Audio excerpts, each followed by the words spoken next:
دعوت ہے قل لا الہ الا اللہ، وہ دعوت یہ ہے کہ تم اپنی زبان سے کہہ دو اللہ کے علاوہ ہمارا کوئی معبود نہیں، تم کہہ دو لا الہ الا اللہ، بس یہی ہماری دعوت ہے، لا الہ الا اللہ کی طرف لوگوں کو بلانا۔ وہ اسود تھا، یہودی تھا، گرچہ کافر تھا، لیکن جانتا تھا کہ اگر لا الہ الا اللہ محمد رسول اللہ کہلوا رہے ہیں تو یہ کوئی معمولی بات نہیں ہے، لا الہ الا اللہ کہنے کے بعد ہمیں کیا کیا چھوڑنا پڑے گا وہ جانتا تھا۔ آج ہم مسلمان ہیں نہیں جانتے، ہم لا الہ الا اللہ بھی پڑھ رہے ہیں، تعویذ و کنڈا بھی گلے میں لٹکائے ہوئے ہیں، ہم لا الہ الا اللہ بھی پڑھ رہے ہیں اور مزاروں پہ جا جا کے چادر بھی چڑھا رہے ہیں، ہم لا الہ الا اللہ بھی پڑھ رہے ہیں اور باباؤں کے دربار پہ جا کے تیرے در پہ آیا ہوں تو جھولا جھولی بھر کے جاؤں گا اس طریقے کے نعرے بھی لگا رہے ہیں، ہم لا الہ الا اللہ پڑھ رہے ہیں اور جا کر تبرک بھی حاصل کر رہے ہیں۔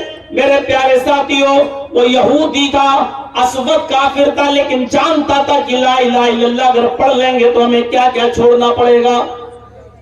کہا محمد ابن عبداللہ، اس دعوت پر اگر میں نے عمل کر لیا تو کیا ملے گا؟ آپ نے فرمایا سارے گناہ معاف کر دیے جائیں گے اور اس کلمے کو پڑھنے کے بعد، اس کے تقاضوں کو پورا کرنے کے بعد اللہ جنت میں داخل کر دے گا۔ اس نے پھر پوچھا اگر میں یہ کلمہ نہ پڑھوں، اگر میں لا الہ الا اللہ نہ مانوں تو کیا ہوگا؟ فرمایا کہ پھر اللہ جہنم میں داخل کرے گا اور مشرک کی کوئی بخشش و مغفرت نہیں۔ اچھا، اس نے تھوڑی دیر وہیں بیٹھ کر غور کیا اور پھر کہنے لگا ہاتھی یدک، اے اللہ کے نبی اپنا ہاتھ بڑھائیے، میں اس کلمے کا اقرار کرتا ہوں۔ آپ نے اپنا ہاتھ بڑھایا اور اس اسود نے کلمہ پڑھ لیا، اشہد ان لا الہ الا اللہ وان محمدا عبدہ ورسولہ۔ اس نے لا الہ الا اللہ کا اقرار کر لیا، کلمہ پڑھ لیا۔ اب کلمہ پڑھنے کے بعد کہتا ہے اے اللہ کے نبی اب کام کیا ہے میرا؟ ابھی تک تو میں یہودیوں کی بکریاں چراتا ہوں، اب کام بتاؤ میرا۔ اسلام لے آیا، اب مجھے یہودیوں کی بکریاں نہیں چرانا، اب مجھے یہ کام نہیں کرنا، اب تو میں مسلمان ہو گیا ہوں، اب مجھے یہ بتائیے کہ میں کیا کروں؟ آپ نے فرمایا اسود، اس وقت نماز کا ٹائم نہیں ہے کہ میں تم سے کہوں کہ نماز پڑھو، رمضان کا مہینہ نہیں کہ میں تم سے کہوں روزہ رکھو، حج کا مہینہ نہیں کہ میں تم سے کہوں حج کرنے جاؤ، اس وقت کچھ نہیں ہے۔ ہاں، فلاں بستی میں جاؤ، لوگ جہاد کر رہے ہیں، ہمارے صحابہ کافروں سے لڑ رہے ہیں، ہم نے ان کو بھیجا ہے، تم بھی جاؤ اور جہاد میں شامل ہو جاؤ۔ اس نے تلوار لی، کہا ٹھیک ہے میں جاتا ہوں۔ اے اللہ کے نبی اگر میں میدان جہاد میں گیا، اگر میں زندہ واپس آ گیا تو؟ فرمایا غازی کہلاؤ گے۔ کہا اللہ کے نبی اگر میدان جہاد میں گیا اور مار ڈالا گیا، قتل کر دیا گیا تو؟ آپ نے فرمایا لکل جنہ، پھر تیرے لیے جنت ہے۔ کہا ٹھیک ہے میں جا رہا ہوں، ان بکریوں کا کیا کروں؟ آپ نے فرمایا یہ بکریاں تم چراتے ہو؟ بولے جی۔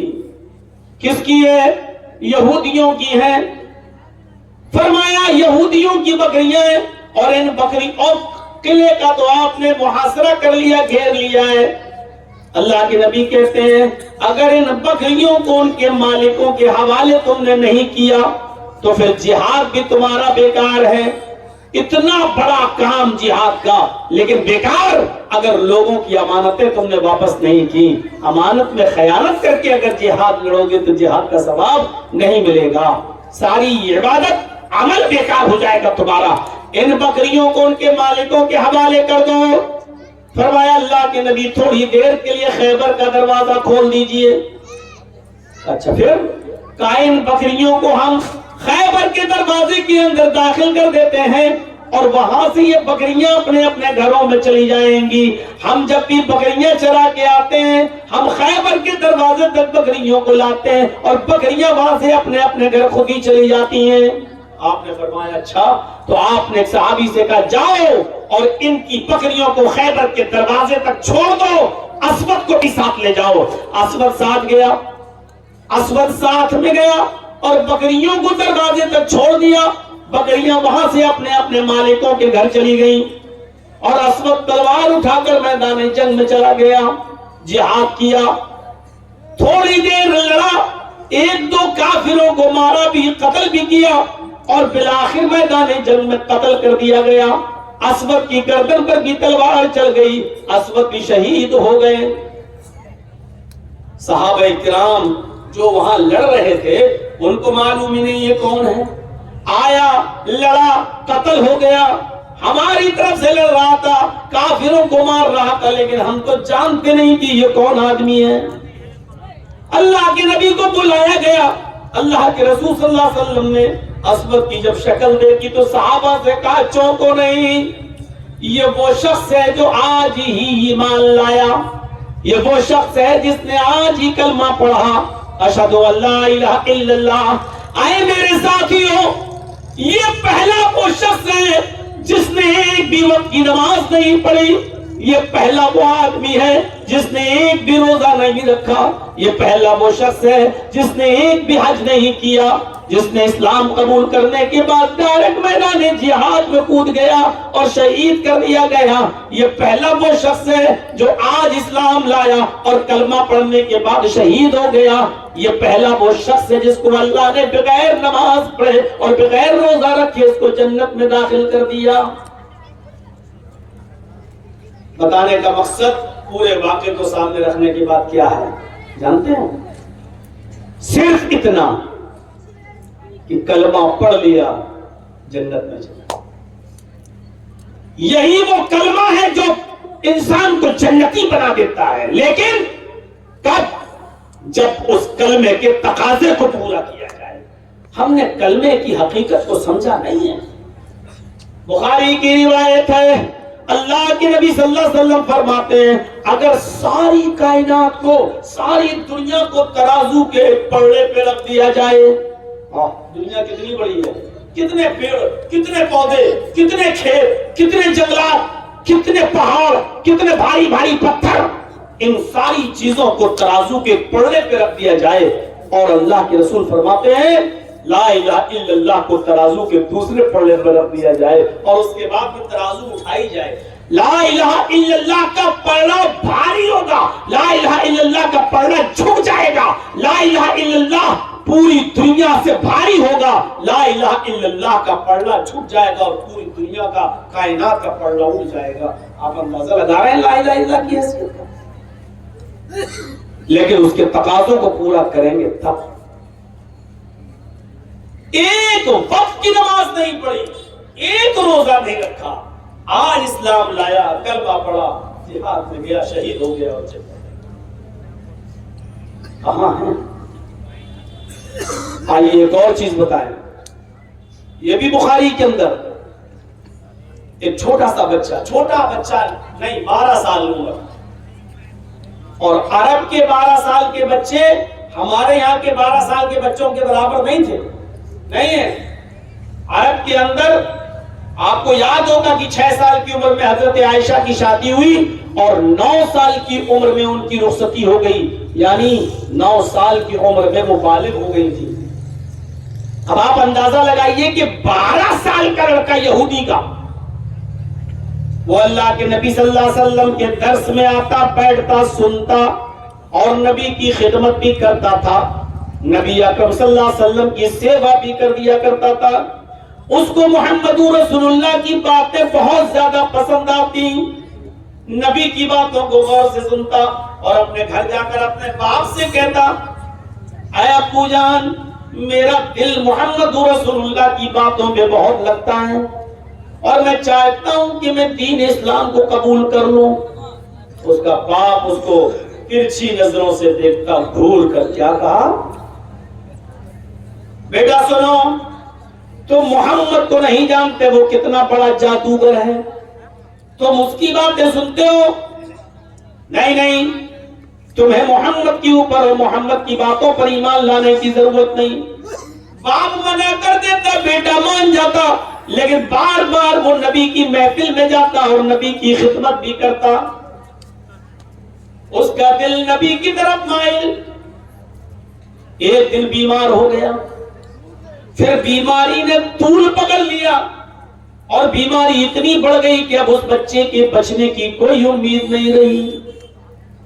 آخری وقت ہے، ادھر محمد رسول اللہ کو پتا چلا کہ یہودی بچہ بیمار ہو گیا، ادھر اللہ کے نبی کو پتا چلا کہ یہودی بچہ بیمار ہے، تو آپ اس کی عیادت کے لیے گئے اور ایک دو صحابہ کو اپنے ساتھ لے لیے۔ جب نبی اکرم صلی اللہ علیہ وسلم اس بچے کی عیادت کے لیے گھر گئے، دروازے کو دستک دی، اس بچے کے باپ نے دروازہ کھولا، اس نے دیکھا محمد رسول اللہ سامنے، تو آنے کی اندر اجازت دے دی۔ اللہ کے نبی اندر جاتے ہیں اور اس بچے کے سر کے پاس بیٹھ جاتے ہیں، اور وہ بچہ آخری سانسیں لے رہا تھا، اس کی کنڈیشن بہت خطرناک، بہت خراب تھی، ایسے سانسیں لے رہا تھا، آخری وقت تھا، اب مرا کہ تب مرا، یہ اس کی کنڈیشن تھی۔ اللہ کے رسول صلی اللہ علیہ وسلم نے اس بچے کو اس کنڈیشن میں دیکھا، نبی اکرم نے آخری حالات میں اس بچے کو دیکھا، تو اس بچے کے سر پہ ہاتھ پھیرتے ہوئے فرمایا، قل یا غلام لا الہ الا اللہ، اے بچے لا الہ الا اللہ کہہ دو۔ اس بچے نے پھر اپنے باپ کی طرف دیکھا، یوں نظر گویا کہ وہ اپنے باپ سے اجازت مانگ رہا ہو۔ اس کے باپ نے اپنے بچے کی آنکھوں کو دیکھا تو سمجھ گیا کہ میرا بیٹا مجھ سے پرمیشن مانگ رہا ہے، آخری وقت ہے اس کا، حالت اس کی خراب ہے، آخری وقت میں اپنے بچے کا دل کیسے توڑ دوں؟ اس یہودی باپ کو رحم آ گیا اور اس نے اپنے بچے سے کہا، یا بنیا اطع ابا القاسم، اے میرے بیٹے تم ابو القاسم کی یعنی محمد رسول اللہ کی بات مان لو، تمہارا دل پہلے سے بھی تو رسول اللہ کی طرف لگا ہوا تھا، تم بار بار نبی کی بات کو پر ایمان لانے کے لیے تیار تھے، میرے غصے کی وجہ سے نہیں لاتے تھے، اب میری اجازت ہے، میری پرمیشن ہے کہ تم بات مان لو۔ اس چھوٹے سے 12 سال کے بچے کے چہرے پہ مسکراہٹ آ گئی، اپنے باپ کی طرف سے ملنے والی پرمیشن پر اس کی مسکراہٹ آ گئی اور اس نے فوراً کلمہ پڑھ لیا، اشہد ان لا الہ الا اللہ واشہد ان محمد عبدہ ورسولہ، اور اس نے اللہ کے نبی کے ہاتھ کو پکڑ لیا، ابھی پکڑے تھا، مسکرا رہا تھا، اور یہ جب جملہ اس کی زبان سے نکلا ہی تھا، اشہد ان لا الہ الا اللہ واشہد ان محمد عبدہ ورسولہ، اور یہ کلمہ پڑھتے ہوئے مسکراتے ہوئے اس کی آنکھیں کھلی کی کھلی رہ گئیں اور آسمان سے ٹک گئیں، یعنی اس کی روح نکل گئی، بچے کا انتقال ہو گیا، سانس دیکھی گئی، دل کی دھڑکنیں دیکھی گئی، سب رک گئی، گواہی دیتی گئی کہ بچہ بھی اس دنیا میں نہیں رہا۔ جب یقین ہو گیا کہ یہ بچہ مر گیا، تب اللہ کے نبی اس کے بستر سے اٹھتے ہیں اور کھڑے ہو کر کہتے ہیں، الحمدللہ الذی انقذہ عن النار، تمام تعریفیں اس اللہ کے لیے جس نے اس بچے کو آخری وقت میں جہنم کی آگ سے بچا لیا، تمام تعریفیں اس اللہ کے لیے جس نے اس بچے کو آخری وقت میں جہنم میں جلنے سے بچا لیا۔ لا الہ الا اللہ، ایک وقت کی نماز نہیں پڑھی، ایک بھی روزہ نہیں رکھا، اور سن رہے ہو ہرن پور والوں، تصور کریے آج لا الہ الا اللہ کو ہم نے مذاق بنا کے رکھ لیا ہے۔ کوئی آدمی